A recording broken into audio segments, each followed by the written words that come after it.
All right, guys, so let's go ahead and take a look at today's objective. Today, we will be able to balance equations with subtraction. So we're going to build on what we did yesterday with balancing equations, but this time we're going to add subtraction into our equations and see what we do then. Just as a reminder, this is a review lesson. We did talk about this a few months ago, but we're working our way to being able to solve equations or balancing equations with absolute value. We'll get to that soon, again, once we're done with these couple of reviews lessons, or these review lessons. Just like always, if you're able to print the lessons, fantastic. If not, use that piece of blank paper, fold it into fourths, so you have room for 8 questions, 4 on the front and 4 on the back. And remembering our rules of everyone tracks, so pausing and rewinding, and also everyone tries. Remember also, your exit ticket does need to be done today at the end of the lesson. Also, that today's Freckle math lesson is base 10, so make sure you are taking care of that. Let's go ahead and get started with our do now. Our do now question is the following.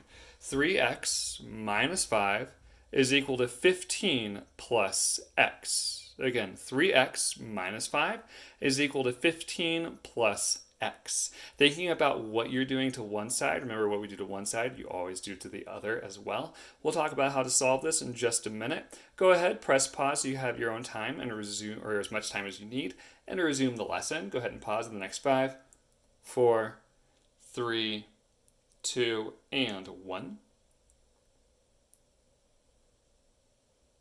Let's go ahead and get started on just reviewing how we would solve a question like this. Remembering that we do have a balanced equation, so thinking of it like it's a scale, right? So here we're going to have 3x minus 5, just bringing that down, is equal to, on this side, 15 plus our x. Now, thinking about, again, whatever we do to one side, we do to the other. So finding first what we can take away from both sides. I see automatically that we have x's here, so variables, and an x here, a variable. I can only take away one x though, even though we have 3 x's here, because there's only one x on this side. Remember, whatever we do to one side, we do to the other. It needs to be balanced. If we took 3 away from here, and only took 1 away from here, our equation would not be balanced. You have to take the same amount of variables or the same number of variables, right? So here we have 1x we're going to take away, and here we have 1x we're going to take away. That's going to leave us, though, with 2x's here. Just bring everything else down. Minus 5 is equal to 15. Already we're starting to get this back together and kind of consolidate and simplify it a little more.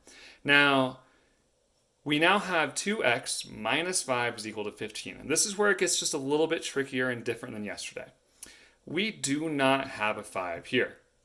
This is a negative number. We actually have an absence of 5. That's the way I want you to think about this. We've talked about negative numbers the last week and a half, 2 weeks, so let's think of it like that as well. So here we have 2 x's, so we have 2 x's. Here we are missing 5, right? Just missing the number 5. And here we have 15. So what we need to do is figure out we're not really going to take away from both sides. Instead, we're going to add to both sides. Here, if we wanted this to be a 0, we need to add 5. The reason why we would add 5 here is because it's a negative 5. So we want it to be balanced out to 0, thinking about our number line, that we would need to actually add 5 from way over here to get back to 0. So that's what we're going to do here. Again, if we have a number line, and we have our 0 here, and we have a negative 5 right here, right? Then we have a negative 4, a negative 3, a negative 2, and a negative 1. In order to make up and get this negative 5 to a 0, you need to add 5, right? 1, 2, 3, 4, 5. So that's exactly what we're going to do. We are going to add 5. So here, instead of taking away 5, we're going to add our 5. So I'm going to write plus 5. And then, remember, whatever we do to one side, we do to the other. So we have to add 5 here. That's going to leave us with 2x. We know negative 5 plus positive 5 is 0. So 2x is equal to 15 plus 5, which would be 20. So we just need to figure out what is x equal. We've practiced this a lot already, but thinking about our multiplication tables, that this is 2 times what number gives us 20. So that means it would be 2 times a 10 gives us that 20, all right? So I'm going to go ahead and write 2 times 10, or sorry, let's just do our 2 times a 10 equals 20. That does make sense. So that means our x is going to be 10. So here, our final answer is x equals 10. So remembering today, when we have a negative here, we need to add whatever that value is in order to get it to become a 0. Let's go ahead, erase this, and try another question.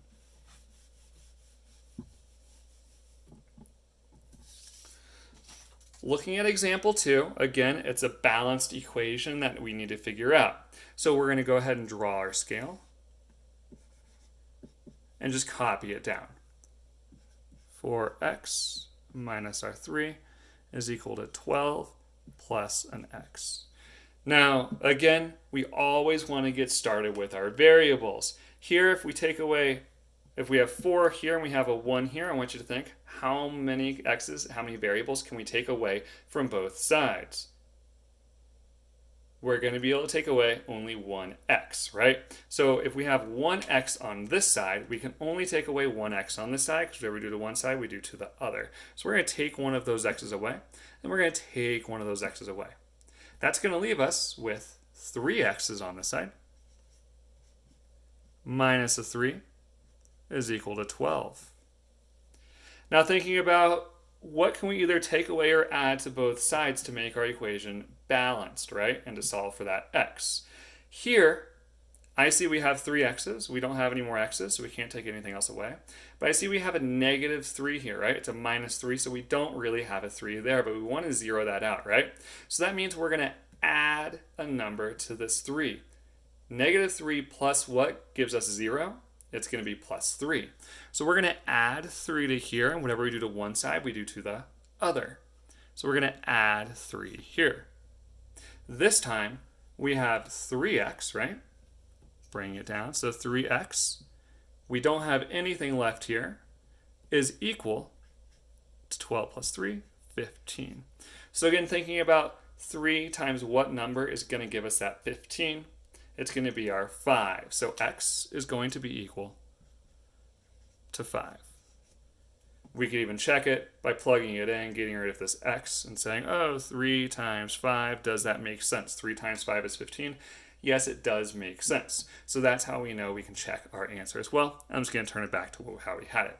So we have 3x is equal to 15, and x is equal to 5. Go ahead and finish copying that work down. Pause it if you need to in the next 5, 4, 3, 2, and 1. Let's go ahead, erase this, and get set up for just our first question. The first question, I'm going to help you get started. You're going to solve it on your own, and then bring it back together in order to double check your answer. Here, we have 4x minus 10 is equal to x plus 20. Let's go ahead and set it up on our balanced scale. Again, just copying it down, 4x minus 10 is equal to x plus our 20. Starting with your variables, then moving on to numbers, I want you to take as much time as you need in order to solve for this question. Go ahead and pause it and bring it back together when you're all set in the next 5. Again, pausing it in 4, 3, 2, and 1. Let's go ahead and just bring it together in order to solve for this question. Again, this is a quick review.